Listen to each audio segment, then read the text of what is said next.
नमस्कार दोस्तों, share view channel पर एक बार फिर आपका स्वागत है। दोस्तों, आप लोग कहते हैं कि अच्छी कंपनी के शेयर लेकर आया करो, तो आज मैं एक बहुत अच्छी कंपनी का शेयर लेकर आया हूँ, जिसकी जानकारी मेरे एक दर्शक ने मांगी है। ये है टोयोटा किर्लोस्कर। ये दोनों ही नाम से आप परिचित होंगे कि टोयोटा जापान की कंपनी, कार निर्माता जो कि लग्जरीज कार बनाने में जानी जाती है, और किर्लोस्कर समूह वो है जो कि पानी के पंप वगैरह, इलेक्ट्रिक सामान वगैरह या कई तरह के प्रोडक्ट मार्केट में है उनके, वो काम करते हैं किर्लोस्कर समूह। तो इन्हीं की कंपनी का हम शेयर की बात करेंगे। लेकिन ये बता दूं, मैं आपको शुरू में पहले ही बता देता हूँ कि जो हम जितने भी हम डेटा देखेंगे, जितने भी आंकड़े देखेंगे, ये आपको किर्लोस्कर इंडस्ट्री के नज़र आएंगे। क्योंकि टोयोटा की किर्लोस्कर इंडस्ट्री शेयर मार्केट में लिस्ट है। टोयोटा के साथ इनका संबंध संयुक्त उपक्रम है, टाइप किया हुआ है, संयुक्त उपक्रम है। टोयोटा किर्लोस्कर के नाम से आपको शेयर मार्केट में लिस्टेड कंपनी नहीं मिलेगी टोयोटा के नाम से, लेकिन किर्लोस्कर के नाम से है। अब जिसकी हम बात कर रहे हैं, जिसका डेटा देखेंगे, वो किर्लोस्कर का ही आपको नज़र आएगा। तो डेटा हम जान लेते हैं। डेटा इसका मतलब बहुत बढ़िया डेटा है। शेयर की प्राइस अभी 5,600 रुपये के आसपास चल रही है। मार्केट कैप भी करीब करीब इतना ही, 5,700 करोड़ का मार्केट कैप है। रेवेन्यू की बात करेंगे तो अभी 1,550 करोड़ का रेवेन्यू आया है, और सालाना रेवेन्यू की बात करेंगे तो करीब करीब 6,600 करोड़ का रेवेन्यू इनको आया है। 450 करोड़ की शुद्ध कमाई भी हुई है इनको। शेयर की अगर फेस वैल्यू देखे जाए तो 2 रुपये हो गई। शेयर स्प्लिट हो चुका, पहले 10 रुपये थी, तो एक शेयर 5 शेयर में बदल चुका है, तो वो 2 रुपये हो गई face value. Book value share की अभी 3,024 रुपये है। यानी कि शेयर की प्राइस अभी 5,000 चल रही है, 5,600 चल रही है, और बुक वैल्यू इसकी है 3,024 रुपये। यानी कि करीब करीब 2.25 गुना ज़्यादा रेट पे आपको शेयर मिल रहा है बुक वैल्यू के हिसाब से। ज़्यादा बुरा नहीं है। मार्जिन की बात करेंगे इनके, तो मार्जिन अभी इनको जो बिजनेस का 4% का मार्जिन है। कर्जे की बात करेंगे तो 1 रुपये के मुकाबले 24 पैसे कर्जे कभी भी चुका सकते हैं। प्रमोटर होल्डिंग की बात करेंगे तो प्रमोटर होल्डिंग अच्छी है, 70% सुपर प्रमोटर होल्डिंग है, करीब 73-74% होल्डिंग है मालिक के पास। यानी कि वो होल्डिंग भी अच्छी है। यहाँ पर एक चीज़ और बता देता हूँ मैं कि जो इनका टाइप किया हुआ है टोयोटा के साथ में, वो एक जो हिस्सा है वो टोयोटा का है, और 11% हिस्सा है किर्लोस्कर इंडस्ट्री का। ये जरूर आप ध्यान रखना। तो जितने भी हम आंकड़ा ये देख रहे हैं, जितने एक ही चीज़, ये सब किर्लोस्कर इंडस्ट्री के आंकड़े हैं, संयुक्त नहीं। संयुक्त इनका उपक्रम बहुत बड़ा है, और बहुत ज़्यादा इनका मार्केट कैप करीब 30,000 करोड़ से ऊपर का मार्केट कैप है दोनों को मिला के, और दोनों का रेवेन्यू बिजनेस वगैरह कई गुना ज़्यादा है। लेकिन यहाँ पर हम सिर्फ किर्लोस्कर इंडस्ट्री की बात करेंगे, जो इनका टोयोटा के साथ जो बिजनेस चलता है, और उस 11% हिस्से की बात हो रही है। ये ज़रूर आप ध्यान रखना।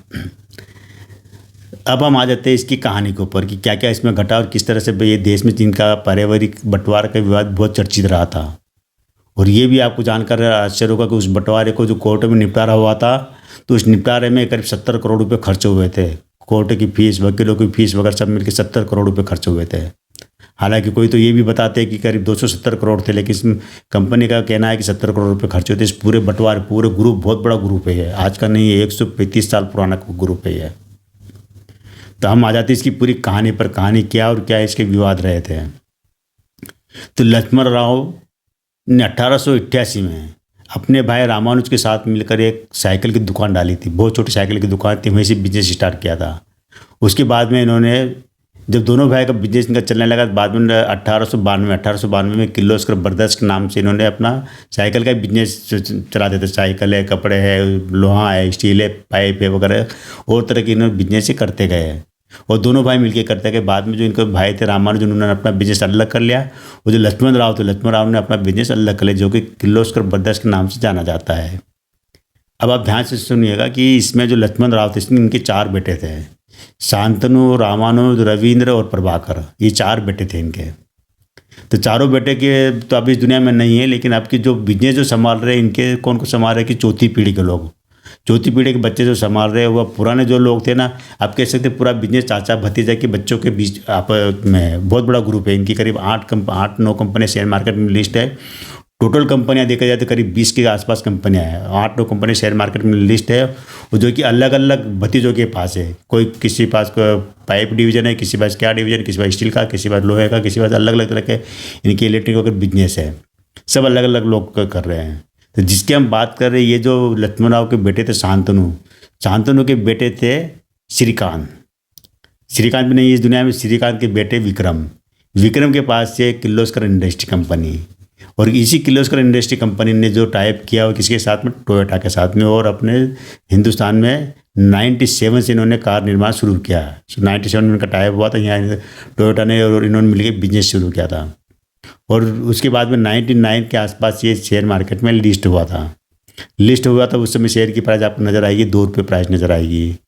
और उसके बाद में आते कि शेयर चढ़ता जा रहा है, और इसका अगर ऑल टाइम हाई और लो देखेंगे तो आपको वही मिलेगा कि हाई ऑल टाइम ये रहा कि जो आज जो प्राइस चल रही है हाई है, और लो रहा है 2 रुपये का, जो कि 99 के आसपास था। तब ये शुरुआत हुई थी, स्थापना हुई थी। तो तब से लेकर अब तक देखा जाए तो कंपनी ने बहुत बुलंदियों को छुआ कह सकते हैं, और अपने निवेशकों को जो हर साल डिविडेंड देती है, बोनस देती है, और इसके अलावा कंपनी का जो शेयर स्प्लिट है उसका फ़ायदा मिला है। हालांकि एक ही बार बोनस दिया इन्होंने, 1 शेयर पे 1 शेयर का, जरूर बता दूं मैं आपको। डिविडेंड हर साल देती है, शेयर स्प्लिट भी हो चुका है। अब हम आ जाते तो उस घटना के ऊपर के जो क्या इनका विवाद था और किस तरह से विवाद बढ़ता ही चलेगा, इतना बड़ा कि कोर्ट तक पहुँचा था, सुप्रीम कोर्ट तक गया था।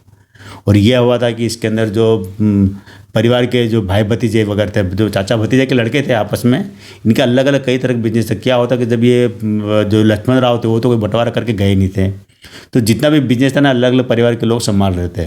जो कि तो शांतनु है, रामा राव है, रविंद्र है और प्रभाकर, ये इन्होंने बिजनेस अपने अपने बिजनेस खड़े किए। उनके बाद में उनके बच्चों ने अपने अपने बिजनेस खड़े किए, फिर उनके बच्चों ने, तो जो बिजनेस जो संभाल रहे थे वो उनके पास रहा।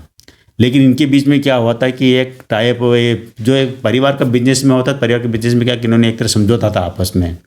समझौता यह था कि जितने भी हम प्रोडक्ट मार्केट में निकाल रहे हैं, चाहे वो किर्लोस्कर पंप हो जो कि खेतों में काम आने वाला पंप हो, चाहे मोटर हो, चाहे इलेक्ट्रिक ट्रांसफार्मर वगैरह, या लोहे की जितनी हम हमारे जो ब्रांडेड चीज़ मार्केट में बिकती है, हमारे नाम से बिकती है किर्लोस्कर के नाम से, तो हमारे मार्केट में कई कंपटीटर भी है। तो इन्होंने ये किया था, आपस में समझौता था कि कोई भी व्यक्ति, परिवार का कोई भी व्यक्ति किसी भी हमारे कंपटीटर के साथ में किसी भी प्रकार का बिजनेस लेन देन नहीं करेंगे, नहीं उनके साथ कोई संयुक्त उपक्रम लगाएंगे।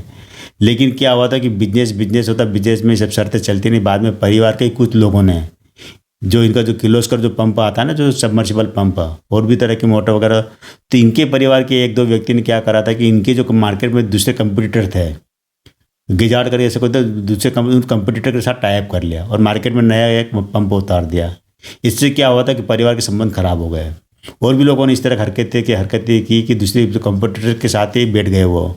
और इस तरह से मार्केट में मतलब एक भाई का बिजनेस, मतलब ये समझ लीजिए कि एक भाई है और वो अपना जो भी ब्रांड चीज़ बेच रहा है, और जो सेम मार्केट में दूसरा कंपटीटर भी खड़ा है, लेकिन दूसरा भाई उस कंपटीटर के साथ खड़ा हो जाता है और मार्केट में आपसे कंपटीशन करता है, तो बिजनेस गिरेगा, बिजनेस का फर्क पड़ता है, उसका नुकसान भी होता है। तो यहीं पर ये परिवार में काफ़ी विवाद होने लगे, और विवाद इस कदर बढ़ गए कि मामला कोर्ट तक गया था। सुप्रीम कोर्ट तक मामला गया था, और काफ़ी 6-7 साल तक इनका मामला चलता रहा कोर्ट में, क्योंकि बंटवारा कोई लिखित बंटवारा पहले से नहीं था, बाद में बंटवारा इनका हुआ और उसके ऊपर काफ़ी ज़्यादा खर्चा हुआ। 70 करोड़ रुपये कंपनी स्वीकार करे कि 70 करोड़ रुपये खर्चा हुआ टोटल केस के ऊपर। लेकिन जो आंकड़े आते हैं वो ये भी बताते हैं कि करीब 270 करोड़ रुपये खर्चा हुआ था केस कोर्ट तक लड़ने में।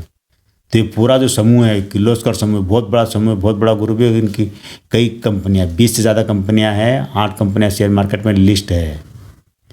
तो आज जो मेरे व्यूअर ने जानकारी मांगी थी कि इसके बारे में टोयोटा किर्लोस्कर के है, तो उसकी जानकारी मैं आपको दिए। एक बात और बता देते हैं कि टोयोटा किर्लोस्कर के नाम से कोई शेयर मार्केट में कोई कंपनी लिस्ट नहीं है। ये किर्लोस्कर इंडस्ट्री का हिस्सा है, एक पार्ट है। किर्लोस्कर इंडस्ट्री के कई तरह काम करती है, दुनिया के 70 देशों में कारोबार फैला हुआ है इनका, कई तरह कारोबार इनका, तो उसी का एक पार्ट है, उसी का एक हिस्सा है, तो इसलिए इसको किर्लोस्कर इंडस्ट्री के नाम से ही जाना जाता है। तो ये दोस्तों पूरी कहानी मैंने बहुत शॉर्ट बताने की कोशिश की है।